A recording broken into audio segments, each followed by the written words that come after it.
Namo Sang Hyang Adibudaya, Namo Buddhaya.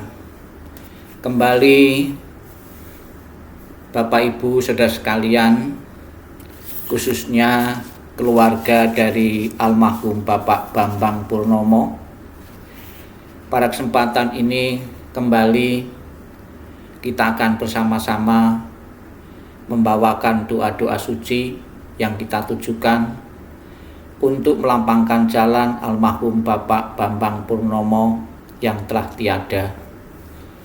Semoga dengan sering kita melakukan puja bakti pembacaan doa-doa suci ini, arwah dari almarhum Bapak Bambang Purnomo segera menikmati alam kebahagiaan, alam surgawi, sesuai dengan harapan keluarga dan juga harapan kita semua.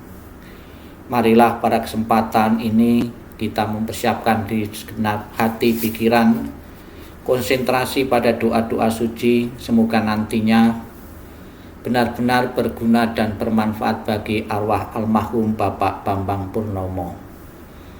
Marilah kita memuji, mengagungkan, memuliakan Tuhan Yang Maha Esa, para Buddha, Bodhisattva, dan Mahasatwa, semoga selalu melimpahkan berkah dan pelindungannya untuk almarhum Bapak Bambang Purnomo. Namo Sang Hyang Adibudaya, Namo Sang Hyang Adibudaya, Namo Sang Hyang Adibudaya, Namo Tassa Bhagavato Arahato Sama Sambuddhassa, Namo Tassa Bhagavato Arahato Sama Sambuddhassa, Namo Tassa Bhagavato Arahato Sama Sambuddhassa, Namo Sabbe Bodhisattaya Mahasataya, Namo Sabbe Bodhisattaya Mahasataya, Namo Sabbe Bodhisattaya Mahasataya. Agar arwah beliau Bapak Bambang Purnomo selalu mendapatkan ketenangan, kebahagiaan, dan bebas dari lingkaran penderitaan, marilah kita bimbing, menyatakan pelindungan kepada Buddha, Dharma, dan Sangha dengan pernyataan Tisarana. Buddhang saranang gacchami, Dhammang saranang gacchami, Sanghang saranang gacchami, Dutiyampi Buddhang saranang gacchami, Dutiyampi Dhammang saranang gacchami, Dutiyampi Sanghang saranang gacchami, Tatiyampi Buddhang saranang gacchami, Tatiyampi Dhammang saranang gacchami, Tatiyampi Sanghang saranang gacchami. Kita lanjutkan dengan beberapa khotbah Sang Buddha yang terkait dengan ketidakkekalan. Perenungan akan ketidakkekalan. Inilah yang disabdakan oleh Sang Buddha. Baik berjalan atau berdiri, baik duduk atau berbaring, membungkukkan atau meluruskan badan, ini hanya gerak dari badan. Tulang-tulang dan otot-otot dibalut dengan selaput-selaput daging. Badan ini diselubungi dengan kulit sehingga tidak terlihat yang sebenarnya. Badan terdiri dari usus, lambung, hati, gelembung air, jantung, dan paru-paru, ginjal dan limpa kecil. Terdapat pula ingus, lendir, dan peluh, getah bening, darah, getah sambungan, empedu, dan genuk atau gajih. Melalui 9 lubang kotoran terus-menerus keluar. Kotoran mata keluar melalui mata, kotoran telinga keluar melalui telinga. Ingus mengalir melalui hidung. Ada kalanya kotoran empedu dan lendir dimuntahkan. Kotoran dan peluh keluar dari badan. Dalam rongga kepala ada otak. Seorang dungu karena kebodohan menganggap ini barang yang baik sekali. Jika badan ini mati sebagai bangkai di dalam kuburan, bengkak, biru dan tersia-sia, anggota keluarga tidak menginginkan lagi. Mayat itu dimakan oleh anjing, serigala, anjing hutan dan cacing-cacing, burung gagak, burung nasar dan binatang-binatang lainnya. Dalam dunia ini siswa yang bijaksana setelah mendengar sabda Buddha mengerti dengan benar karena ia melihat dengan apa adanya. Seperti ini badan ini terbentuk, seperti itu badan ini akan terjadi. Lepaskalah belenggu dari badan ini, baik pribadi maupun luar. Siswa yang bijaksana, yang bebas dari keinginan dan kemelekatan, ia akan mencapai nibbana, kekal tenang dan bebas dari kematian. Badan kotor yang berkaki dua, yang membawa bau busuk penuh dengan kekotoran, yang keluar dari berbagai tempat. Jika dengan badan demikian, orang menganggap dirinya tinggi dan memandang rendah orang lain, apakah sebabnya? Hanyalah kebodohan. Inilah khotbah Sang Buddha yang berbicara tentang anatomi tubuh jasmani manusia yang tidak kekal adanya. Wejangan Sang Buddha tentang ketidakkekalan, syair tentang 3 corak universal. Inilah yang disabdakan oleh Sang Buddha. Semua yang terbentuk tidak kekal. Bila dengan bijaksana orang melihatnya, maka duka tidak akan ada lagi. Inilah jalan untuk mencapai kesucian. Semua yang terbentuk adalah duka. Bila dengan bijaksana orang melihatnya, maka duka tidak akan ada lagi. Inilah jalan untuk mencapai kesucian. Segala sesuatu adalah bukan aku. Bila dengan bijaksana orang melihatnya, maka duka tidak akan ada lagi. Inilah jalan untuk mencapai kesucian. Di antara orang banyak, hanya sedikit yang sampai di pantai seberang. Sebagian besar manusia hilir mudik di pantai sebelah sini. Tetapi di antara orang banyak, hanya mereka yang melaksanakan dhamma yang telah dibabarkan dengan jelas dapat menyeberangi alam kematian yang sukar diatasi. Orang bijaksana akan melenyapkan kegelapan, terlatih dalam cahaya terang, setelah menjalani hidup tidak berkeluarga, berusaha keras untuk menikmati hidup dalam kesunyian. Mereka yang menginginkan cahaya terang yang hakiki, seharusnya meninggalkan kesenangan dunia. Tanpa memiliki harta dunia, ia harus membersihkan batinnya. Orang bijaksana demikian telah memiliki bodi, batinnya telah berkembang sempurna, telah melenyapkan kemelekatan. Bahagia dengan pikiran tanpa kemelekatan, mereka yang bebas dari kekotoran batin serta bersinar terang mencapai nibbana dalam kehidupan ini. Khotbah yang ketiga, syair seumpama gunung. Bagaikan batu karang yang besar, puncaknya menjulang ke angkasa, berubah dan hancur karena pengikisan dari 4 arah. Demikian pula kelapukan dan kematian menguasai semua makhluk.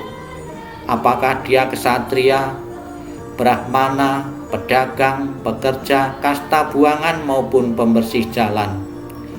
Tidak seorang pun yang akan terbebas, semuanya pasti menemui kematian. Dalam hal ini tidak ada tempat bagi gajah-gajah, pasukan maupun prajurit.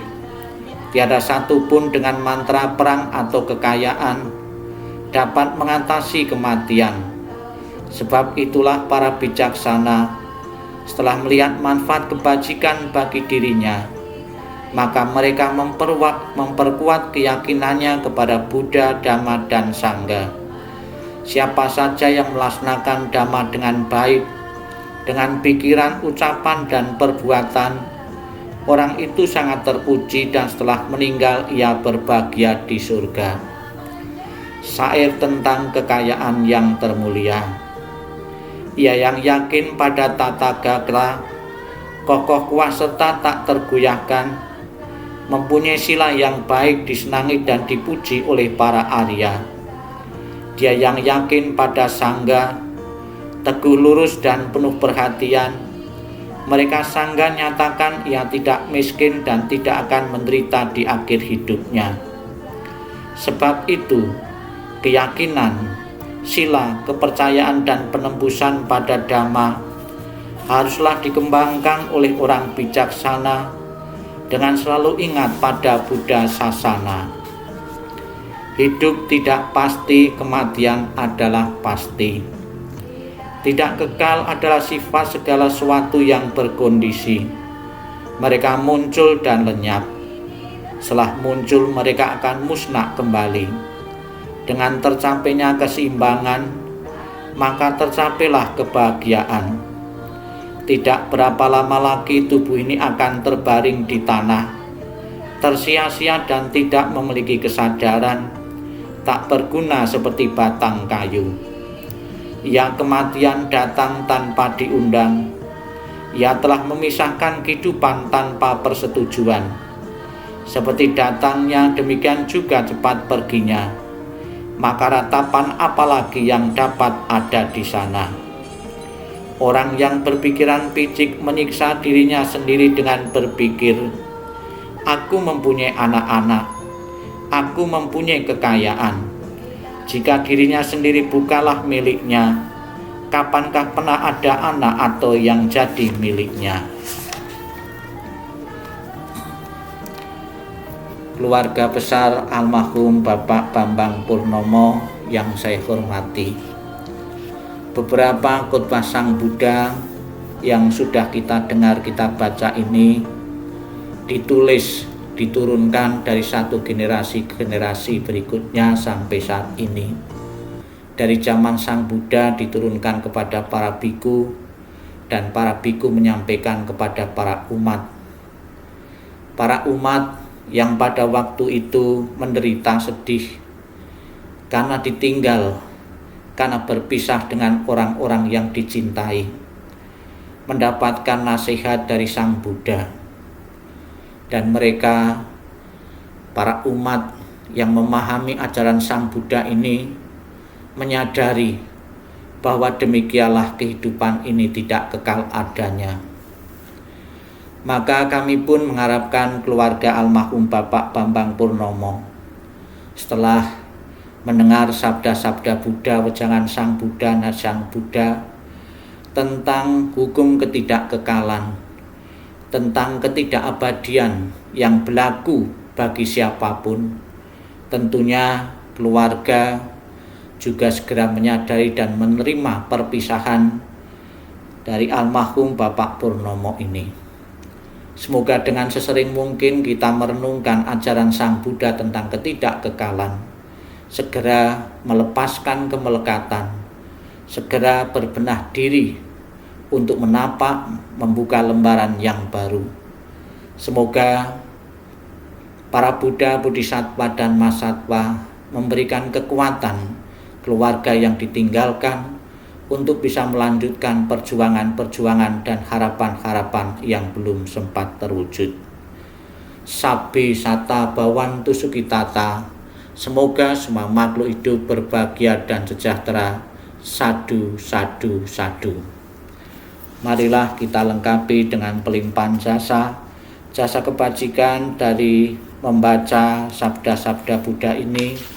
Parita-parita ini dilimpahkan untuk almarhum Bapak Bambang Purnomo.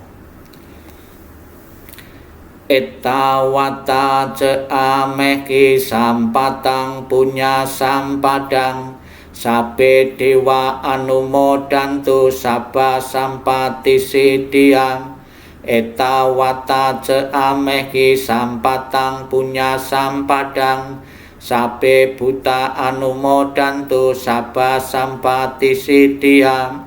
etawata ceamehi sampatang punya sampadang sabe sata anumodantu saba sampati sidia akasata cabu manta dewanaga mahidika punyang tang anumodit wajirang rakantu almarhum Bapak Bambang Purnomo akasata cabu manta dewanaga mahidika punyang tang anumodit wajirang rakantu almarhum Bapak Bambang Purnomo akasata cabu manta dewanaga mahidika punyang tang anumodit wajirang rakantu almarhum Bapak Bambang Purnomo idang fonatinang koto sukita hontunatayom idang fonatinang koto sukita hontunatayom idang fonatinang koto sukita hontunatayom akasata cabu manta dewanaga mahidika punyang tang anumodit wajirang rakantu keluarga yang ditinggalkan akasata cabu manta dewanaga mahidika punyang tang anumodit wajirang rakantu tuang fasadati sadu sadu sadu. Demikianlah seluruh rangkaian pembacaan doa suci dan parita maupun khotbah-khotbah Sang Buddha yang berguna dan bermanfaat bagi almarhum Bapak Purnomo dan juga bagi keluarga yang ditinggalkan. Semoga bisa menyadari dan memahami ajaran Sang Buddha ini. Sadu, sadu, sadu.